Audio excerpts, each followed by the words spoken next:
Hey, happy Tuesday, everybody. I hope you guys had a great start to your work week yesterday. Let's get the ball rolling today. If not, we're having a nice calm start to our day. It's not until later this morning we'll start to see that light snow starting to trickle in. We're already seeing on radar some of the cloud coverage, just the low clouds getting picked up, but eventually some of those greens will start to pop up on your screen, and eventually, before you know it, here comes the light snow.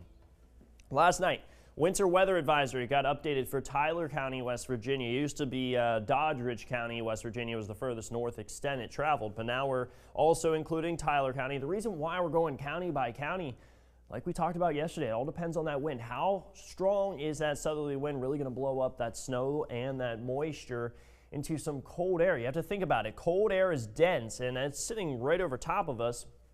This air down to the south is in the mid-30s, so it's a little bit warmer, but it's kind of punching into that cold air, and as it does, that's what's allowing it to freeze and then precipitate as snow. Eventually, this warm air is going to kind of migrate up, modify this air, and eventually we'll see some rainfall. But when we see that transition early tomorrow morning, take it easy on the roadways. Could see a brief moment where we see some freezing rain. Here's the snow arriving by 11 a.m., at least in Tyler County, Wetzel County, probably Monroe, Guernsey, Noble by the time it's lunchtime, 1 p.m. Now, here's the time I would keep an eye on for potential snow banding. This will really dictate how much snow everyone really sees. Notice these dark blues over Jackson. They're going to be traveling this way from southwest to kind of northeast here. And when those bands set up, that's going to give you a good snowfall potential or a good snowmaker. So we can see that kind of setting up as it gets closer to Tyler, Wetzel counties here in the bottom portion of your screen. That's why they're outlined in that winter weather advisory, or at least Tyler County is. Here's the freezing rain potential early tomorrow morning on Wednesday. The temperatures are still cold enough where we could see a little bit of problematic approach here on the surface. Then it all transitioned into rain by the time we head through the rest of your Wednesday. Not concerned with it at this point. It's all rainfall. Temperatures are warming back up to the lower 40s by that point in time. But let's talk about the snowfall. Let's revisit it. How much snow is everybody actually going to see?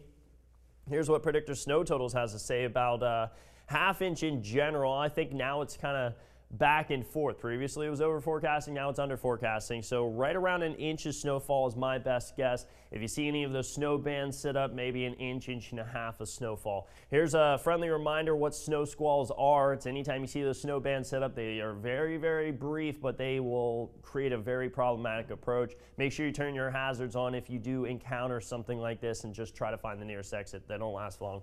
Upper 20s this morning. We're starting out with that cool air just over top of us, but we're pulling in some much warmer air from the south. It's going to bring some rainfall our way, some snow our way. That's why we're seeing a very wet snow, but it's going to kind of squash our snow potential like previously talked about. That 1 to 3 inch may just be an inch of snowfall, and it's a very wet snow, so it's melting at that. Keep in mind, it's going to be breezy on Thursday, Valentine's Day, temperatures in the upper 30s. Now we're starting to see some sunshine, wintry mix on that Sunday. We'll keep an eye on it for you.